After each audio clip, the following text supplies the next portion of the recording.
குருஜி வணக்கம். வணக்கம் சார். எப்படி இருக்கீங்க? நல்லா இருக்கீங்களா? நல்லா இருக்கும் சார். இப்போது ஆனி மாத ராசி பலன், இது சூரிய பகவான் மிதுன ராசிக்கு வரக்கூடிய சூரிய பகவான் எப்படி இருக்கும்? முதற்கண் நமது ஆன்மீகம் ப்ளஸ் சேனல் நேயர்கள் எல்லாருக்கும் ஜோதிட குருஜியின் வணக்கங்கள், வாழ்த்துக்கள், ஆசீர்வாதங்கள். இந்த அருமையான பதிவில் நம்ம பார்க்க போகிறது சூரிய பகவானோட பெயர்ச்சி. இந்த சூரிய பகவான் ஆனி மாதம் இதுவரைக்கும் ரிஷபராசியில் இருந்தார். ரிஷபராசியில் இருக்கும்போது ஒன்றும் பெருசாக எதுவும் நடக்கலை யாருக்குமே. ஏன் அப்படின்னா அங்கே சனியோட பார்வை விழுந்துட்டு இருந்தது. இப்போ அவர் மிதுன ராசிக்கு வரப்போகிறார். மிதுன ராசி அப்படிங்கிறது ஒரு புதன் நட்பு தான். சூரியனுக்கு ஒன்றும் அந்த அளவுக்கு பகைன்னு சொல்ல முடியாது. அதேமாதிரி இவரோட நட்சத்திர சஞ்சாரமும் இந்த திருவாதிரையில் வரும்போது தான் கொஞ்சம் பிரச்சனை. மற்றபடி மிருகசீரிஷம், புனர்பூசம் ரெண்டுமே அவருக்கு நட்பு கிரகங்களோட நட்சத்திரம் தான். அந்த வகையில் இந்த மிதுன ராசிக்கு வரக்கூடிய இந்த சூரிய பகவான் ஒரு மாற்றத்தை கொடுப்பார். கண்டிப்பாக எல்லா விஷயத்திலுமே ஒரு மாற்றத்தை கொடுப்பார். ஏன்னா முதல்ல சனி பகவானோட பார்வையிலேருந்து ரிலீஸ் ஆகிட்டார்.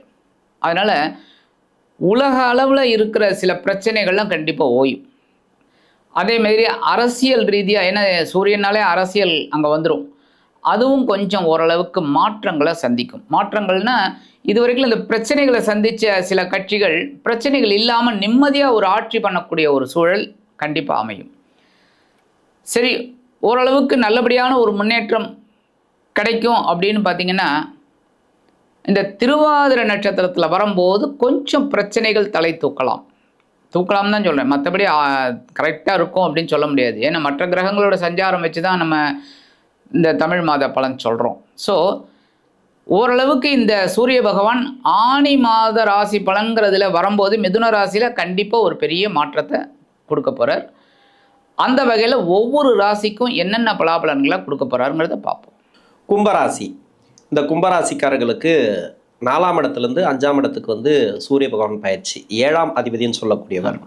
இந்த சூரியனோட பயிற்சி இந்த ஆனி மாதம், பொதுவாக நம்ம தமிழ் மாதம் அப்படின்ட்டு எடுத்துக்கலாம். ஆனி மாதம் அப்படிங்கிறது கும்பராசிக்காரர்களுக்கு எப்படி இருக்கும்? கும்பராசி நேயர்களுக்கு இது வரைக்கும் இவங்க சுகஸ்தானத்தில் இருந்தார், 4ஆம் இடம். சரி, சுகங்களை வாரி வழங்கினாரானா இல்லை. உடல் ஆரோக்கியம் நிறைய பேருக்கு பாதிக்கப்பட்டது. மனசு கொஞ்சம் கஷ்டமாச்சு, டென்ஷன் ஆச்சு. ஏன் அப்படின்னா அந்த 4ஆம் இடத்தை சனி பகவான் பார்த்துருந்தார், இப்போவும் பார்த்துன்னு தான் இருக்கார். இருந்தாலும் சூரியனும் அங்கே உட்காந்துக்கிட்டு நன்மை செய்ய முடியாத ஒரு சிச்சுவேஷன். இப்போ இந்த சூரியன் 4 விட்டு 5க்கு வர்றது நல்லது. இந்த 5ஆம் இடத்துக்கு வரக்கூடிய இந்த சூரிய பகவான் எந்தெந்த முன்னேற்றத்தை கொடுப்பார் அப்படின்னு பார்த்திங்கன்னாக்க, இவங்களுக்கு குழந்தைகள்கிட்ட கொஞ்சம் டென்ஷன் இருந்தது, ஒரு மன கிளேசம். குழந்தைங்க படிக்கலையே, இல்லை குழந்தைகள் கல்யாணத்துக்கு இருக்காங்கன்னா கல்யாணம் ஆகலையே, உத்தியோகம் கிடையாது, சரியாக அமையலையே அப்படிங்கிற கவலையில் இருந்தவங்களுக்கெல்லாம் ஒரு நிவர்த்தி கிடைக்கும், ஒரு முன்னேற்றம். இவங்களுக்கு களத்திராதிபதி வேறு சூரிய பகவான். அப்போ இந்த 7ஆம் வீட்டு அதிபதி 5ஆம் வீட்டில் வரும்போது கண்டிப்பாக ஒரு முன்னேற்றம் இவங்களுக்கு கண்டிப்பாக அமையும். ஓரளவுக்கு பரவாயில்லைங்கிற மாதிரி உத்தியோக ரீதியாகவும் சரி, தொழில் வியாபாரம் ரீதியாகவும் இருந்து வந்த இந்த தடை தாமதங்கள் விலகும். ஓகே, கும்பராசிக்கு ரொம்ப நாளாக படிப்பில் தடைகள் இருக்குது. இந்த மாதமாவது அது நல்லா இருக்குமா? ஏன்னா 7.5 சனி போயிட்டுருக்கு இல்லையா? அவங்க ஜென்ம சனிலாம் படாத பாடுபட்டாங்க. இப்போ 2ஆம் இடத்துல சனி, இப்போவாது ஒரு விடிவு காலம் வராதா அப்படின்ட்டு படிக்கிறவங்க, ஏன்னா ஒரு அடுத்த கட்ட லைஃபுக்காக அவங்க நிறைய பிளான் பண்ணும்போது எல்லாமே தடையாக இருந்துச்சுன்னா அப்படி இருக்கும் உங்களுக்கு. கரெக்ட். அந்த தடையெல்லாம் சனி பகவான் கொடுத்துட்டு வர்றார், நிறைய கஷ்டங்களை கொடுத்துட்டு வர்றார். இப்போ ஒவ்வொரு பயிற்சியாக நம்ம பார்த்துட்டே வரோம். செவ்வாய் பயிற்சிக்கு சொல்கிறோம், கரெக்ட், சுக்கிர பயிற்சிக்கு சொல்கிறோம், குரு பயிற்சிக்கு சொல்கிறோம், எல்லாமே பயிற்சி ஆகிட்டு இருக்கு. அது வேலையை அதை பார்த்துட்டு இருக்கு. இருந்தாலும் தசாபுத்தி கொஞ்சம் சப்போர்ட் பண்ணணும். ஏன்னா எல்லாமே சொல்லி ஒரு சில பேருக்கு தடையவே இருக்குது அப்படின்னா இந்த மாதத்தில், ஏன்னா ஆனி மாதத்தில் எப்படி இருக்கும்? ஏன்னா ராசிக்கு 7ஆம் அதிபதி 5ல் தான் இருக்கார் இப்போதைக்கு, பூர்வ ஸ்தானத்துல தான். ஒரு நல்ல ஒரு மாற்றங்களை கொடுப்பாரா? இவங்க படிக்கிற குழந்தைகள் கொஞ்சம் கான்சென்ட்ரேட் பண்ணணும். ஏன்னா சனி பகவான் இப்போ 2ஆம் இடத்துல இருந்தால் கூட குருவோட பார்வையை வாங்கிட்டு இருக்கார். அதனால் கொஞ்சம் அந்த தாக்கம் குறையிறது. இருந்தாலும் குழந்தைகளுக்கு இந்த படிப்பில் கான்சன்ட்ரேஷன் வரல. ஏன்னா விளையாட்டில் தான் ஜாஸ்தியாக இருக்குது, பரவாயில்லை அப்படிங்கிற மாதிரி. ஏன்னா அவங்களுக்கு ஃப்யூச்சரை பற்றி கவலை இல்லை, ஏன்னா குழந்தைகளுக்கு தெரியாது. அதனால தான் சொன்னேன், அப்பா அம்மார்களுக்கு கொஞ்சம் கஷ்டமாக இருக்கும், பெற்றோர்களுக்கு. அந்த கஷ்டங்கள் கொஞ்சம் குறையும். ஏன்னா 4ஆம் இடத்தை விட 5ஆம் இடத்துல சூரியன் வர்றதுனால கொஞ்சம் அந்த கஷ்டங்கள் குறையும். அப்போ இந்த குழந்தைகள் என்ன பண்ணுவோம், படிக்க ஆரம்பிக்கும், கொஞ்சம் பரவாயில்லைங்கிற மாதிரி.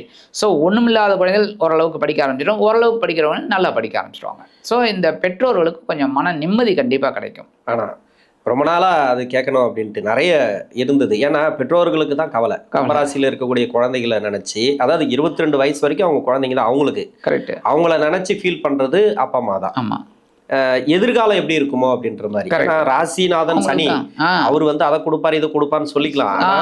ஜென்ம ராசியில பண்ணது அவங்களுக்கு ஞாபகம். ஆமா, படிப்பினை படிப்பு இவங்களுக்கு படிப்பை தடை பண்ணி விட்டுருக்கு. ஒண்ணு படிப்புல வந்து நல்லா ஓடிட்டு இருந்தவங்க அப்படியே ஸ்லோ பண்ணி விட்டுருக்கு. கரெக்ட். அது தசாபுத்தி ஒரு சில பேருக்கு நல்லா இருந்தா கூட அவங்களுக்கும் ஸ்லோ பண்ணி. ஏன் உத்தியோகத்துல இருந்தவங்களுக்கு அந்த ப்ரொமோஷன்லாம் வரல நிறைய பேருக்கு. அது மாதிரி படிக்கிறவங்களுக்கு, அதாவது படிக்கிற குழந்தைகள் நினைச்சு அப்பா அம்மாவுக்கு ஒரு கவலைகள் இருந்திருக்கு, அது தீரும் அப்படின்னு சொல்லிட்டீங்க.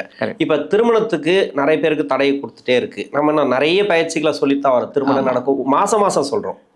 ஒரு 10 நாளைக்கு ஒரு முறை ஒரு பயிற்சி வருது, 15 நாளைக்கு ஒரு முறை பயிற்சி வருது இல்லையா? ஒவ்வொரு பயிற்சியில நம்ம சொல்லித்தான் வரோம் திருமணம் நடக்கும் அப்படின்ட்டு. என்னை பொறுத்த வரைக்கும் என்னன்னா 7.5 சனி கொஞ்சம் தடையாவே இருக்கு. இப்போ கூடி வந்தவங்களுக்கு பண்ணலாம், கூடி வராதவங்களுக்கு எப்படி இருக்கும்? இப்போ ரொம்ப கிரிட்டிக்கலான ஒரு கேள்வி என்னன்னா, நிறைய பேருக்கு திருமண தடை இருக்கு. அது இந்த மாசமும் கொஞ்சம் தொடரும். ஏன்னா குரு இன்னும் ஃபேவரபிளா வரல. 6ஆம் இடத்துல தான் இருக்கார். அவரும் ஆக்சுவலாக மறைவு தான். இவங்களுக்கு பார்த்தீங்கன்னா 2 குடையவனே வந்து 6ஆம் இடத்துல மறைவுல தான் இருக்கார். குடும்பத்தை ஏற்படுத்தி கொடுக்கக்கூடிய குருவே. அதே சமயம் 2ஆம் இடத்துல சனி வேற உட்காந்துட்டு இருக்கார். ஆனாலும் சனி பகவானை குரு பகவான் பார்க்கறதுனால பரவாயில்லைங்கிற மாதிரி இருக்கு. ஆனாலும் இந்த மாதம் கொஞ்சம் கடுமையாக முயற்சி எடுக்கணும். அந்த மாதிரி ஒரு சிச்சுவேஷன் தான் இவங்களுக்கு. அதே சமயம் குருவோட பார்வையும் ஒன்றும் இந்த களத்திர பாவம் இதிலெல்லாம் விழலை. 10, 12, 2ல் தான் விழருது. ஸோ இவங்களுக்கு அந்த திருமண யோகம் அப்படிங்கிறது கொஞ்சம் போராட்டமாக தான் இருக்கும். கொஞ்சம் முயற்சி எடுக்கணும். ஓகே, அதாவது லேட் திருமணம் எல்லாத்துக்குமே கொஞ்சம் அப்படி பொறுமையாக ஹேண்டில் பண்ணணும். சரி, ஓகே. இப்போ கும்பராசி பெண்களுக்கு எப்படி இருக்கும் இந்த மாதத்தை பொறுத்த வரைக்கும்? கடன், குடுக்கல் வாங்கல், உடல் ஆரோக்கியம், பொதுவாக எல்லாமே பொதுவாக எல்லாத்தையுமே சொல்லிடுங்க. ஏன்னா எதிர்பார்ப்பு நிறைய இருக்குது கும்பராசி பெண்களுக்கு. கரெக்டு. கும்பராசி பெண்கள் கொஞ்சம் ஓரளவுக்கு நெளிவு சுழிவு பயம் அதெல்லாம் இருக்கும். அதனால் அவங்களுக்கெல்லாம் வந்து எப்படின்னா இந்த கடன் சுமை ஓரளவுக்கு குறையும். ஏன்னா 2ஆம் இடம்ங்கிறது தன வாக்கு குடும்பம். ஸோ தனவரவு ஓரளவுக்கு வரும். சனி பகவான் இருந்தால் கூட குரு பார்க்குறதுனால ஓரளவுக்கு இவங்களுக்கு ஒரு இது. ஏன்னா 2ஆம் வீட்டு அதிபதி 6ஆம் இடத்துல மறைஞ்சா கூட இவங்களுக்கு பார்வைங்கிற ஒரு பலத்தில் கொஞ்சம் கொடுக்கலாம். அப்போ கடன் சுமை கொஞ்சம் குறையும். அதனாலேயே கொஞ்சம் உடல் ஆரோக்கியமும் நல்லபடியாக இருக்கும். சாதாரணமாக கும்பராசி பெண்கள் கொஞ்சம் உடல் ஆரோக்கியத்தில் கொஞ்சம் பாதிக்கப்பட்டு தான் இருக்காங்க, இல்லைன்னு சொல்ல முடியாது. ஏன்னா மனசு பாதிக்கப்பட்டாலே உடம்பு பாதிக்கும். ஆக்சுவலாக பார்த்திங்கன்னா அடுத்து உடம்பு பாதிக்கப்பட்டால் மனசு பாதிக்கும். இதுதான் 2த்துக்கும் அதான். அப்போ இவங்களுக்கு அந்த பாதிப்புகள் கொஞ்சம் குறையும். ஸோ உடல் ஆரோக்கியம் அப்படிங்கும்போது நல்லபடியாக இருக்கும். அதேமாதிரி உத்தியோகத்துக்கு போகிற பெண்களுக்கும் அப்படி தான் ஒரு மனசில் நிம்மதி இருக்கும். இப்போ பரவாயில்லைங்கன்னு. ஏன்னா இவங்களுக்கு வந்து அந்த வேலை செய்யணுங்கிற ஒரு எண்ணம் இருக்கும். ஏன்னா இவங்களுக்கு ராசிநாதன் சனி அப்படிங்கும்போது உழைக்கிற ஒரு இது உண்டு எப்போவுமே. அப்போ இவங்களுக்கு வந்து நம்ம உழைக்கணும், உழைச்சா தான் வருமானம் அப்படிங்கிற தாத்பரியம் இப்போ எல்லாருக்குமே அதுதான், உழைச்சாதான். இப்போ நிறைய பேர் கமெண்ட்ஸில் கூட கேட்டிருக்காங்க, நான் வேலையே இல்லை எனக்கு காசு வருமே. வேலையே இல்லை காசு வரும்னா எப்படி வரும் சொல்லுங்கள்? வேலை பண்ணால் தான் காசு வரும். அப்போ இவங்களோட சுய ஜாதகத்தை பார்க்கணும். அங்கே ஏதாவது எடக்கு மடக்கான ஒரு தசை புத்தி அந்தரம் அந்த மாதிரி நடக்கும்போது எப்படி அந்த வருமானம்லாம் வரும். அந்த மாதிரி இப்போ இந்த மாதிரி பெண்கள் கும்பராசி பெண்கள் கொஞ்சம் அந்த நெளிவு சுழிவெல்லாம் அறிந்தவர்கள், உழைப்பிற்கு அஞ்சாதவர்கள் அப்படிங்கிறதுனால கண்டிப்பாக அவங்களுக்கு உண்டான உயர்வுகள் இந்த மாதம் வர்றதுக்கு வாய்ப்பு இருக்குது. ஏன்னா 5ஆம் இடத்துல தான் வரார் சூரியன். ஸோ இந்த சுகங்களை கொடுக்கக்கூடிய ஒரு இது கொடுத்துருவார். ஏன்னா 4ஆம் இடத்துல கொடுக்கல, 5ஆம் இடத்துல கொடுப்பார். ஓகே, 2025லேருந்தே வேலை ப்ராப்ளம் நிறைய பேருக்கு இருக்குது. ஆமாம்.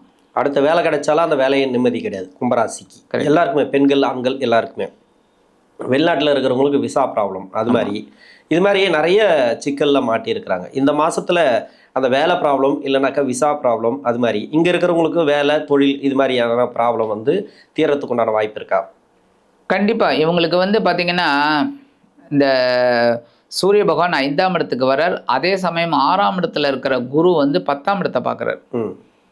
என்ன 10ஆம் இடத்தை பார்க்குறாரு அப்படிங்கும்போதே ஓரளவுக்கு உங்களுக்கு ஜீவன விஷயமா முயற்சிகள் பண்ணி எடுத்தாங்கன்னா கண்டிப்பாக வரும் நல்லபடியான ஒரு இது. ஏன்னா குரு பார்க்க கோடி நன்மை. குரு வந்து இருக்கிற இடம் 6ஆம் இடமா இருக்கட்டும், அது அடுத்தது. ஆனால் 6ஆம் இடத்துல மறையிறார், அவ்வளோதான். அப்போ இந்த பார்வை வந்து 10ஆம் இடத்துல விழுது ரொம்ப விசேஷம். அதேமாரி 12ஆம் இடத்துல ஒன்று விழருது. ஸோ இந்த வெளிநாட்டு பயணம், வெளிநாட்டில் வேலை செய்கிறவங்களுக்கெல்லாம் ஒரு நல்ல முன்னேற்றம் கண்டிப்பாக கிடைக்கும். இடமாற்றம், அதாவது இங்கேருந்து இந்த புலம்பெயர்ந்தோர்பாங்க, இங்கேருந்து அங்கே போய் வேலை செய்கிறாங்க, படிக்கிறாங்கன்னா அவங்களுக்குலாம் நல்ல ஒரு முன்னேற்றம் இந்த குரு பகவானால் கிடைக்கும். மறைந்தாலும் குரு பகவான் கொடுப்பார் தனது பார்வையால். 5ஆம் இடத்து பூர்வ புண்ணியஸ்தான அதிபதி இந்த இடத்துல சூரியன் இருக்கார். ஸோ சூரியனும் ஓரளவுக்கு அனுகூலம் பண்ணுவார். ஓகே, கும்பராசிக்கு உண்டான பரிகாரம் இந்த மாதத்துக்கு நான் ஒவ்வொரு தடவையும் சொல்லுவேன், இவங்க மாற்றுத்திறனாளிக்கு ஹெல்ப் பண்ணணும். சனியோட வீடு, சனியோட வீடு கும்பத்துக்கு. ஆமாம், எப்போவுமே அது சொல்லுவேன். ஏன்னா அந்த இது பண்ணினா தான் இவங்களுக்கு வந்து ஒரு ப்ளஸ் பாயிண்ட் கிடைக்கும். ராசிநாதன் 7ரையாக இருந்தாலும் சரி, 8ரையாக இருந்தாலும் சரி, கண்டிப்பாக ஹெல்ப் பண்ணுவார். அப்போ இவங்க மாற்றுத்திறனாளிக்கு ஹெல்ப் பண்ணுறது ரொம்ப விசேஷம். அதேமாரி இவங்களுக்கு வந்து களத்திராதிபதி, வாழ்க்கை துணை, நண்பர்கள். அப்போ இவங்க வந்து கண்டிப்பாக சூரிய வழிபாடு என்னென்னா நவகிரகங்கள் இல்லை சூரிய பகவான். நீங்கள் போனாலே தெரியும், பெரிய சிலையாக தான் இருக்கும். சூரிய பகவான் நடுநாயகமாக இருப்பார். ஏன்னா சூரியனை சுற்றி தான் மற்ற கிரகங்கள். கரெக்டாக நம்மளோட முன்னோர்கள் எப்படி வடிவமைச்சிருக்காங்க பாருங்கள். அப்போ அந்த சூரிய பகவானை வழிபாடு பண்ணி அந்த புறாக்களுக்கு கோதுமை தானம், புறா காக்கா எது சாப்பிட்றதோ கோதுமை அப்படியே கொஞ்சம் 2 போட்டாலே போதும். அந்த ஞாயிற்றுக்கிழமை அற்புதமான பலன் உங்களுக்கு கண்டிப்பாக கிடைக்கும். உடல் ஆரோக்கியம் நல்லபடியாக இருக்கும். ஆக இந்த சின்ன பரிகாரம் பண்ணாலே கும்பராசினியர்களுக்கு இந்த களத்திராதிபதி சூரிய பகவான் 5ஆம் இடத்தில் அமர்ந்து அதி அற்புதமான ஒரு முன்னேற்றத்தை கண்டிப்பாக கொடுப்பார் என்று கூறி விடைபெறுகிறேன். நன்றி.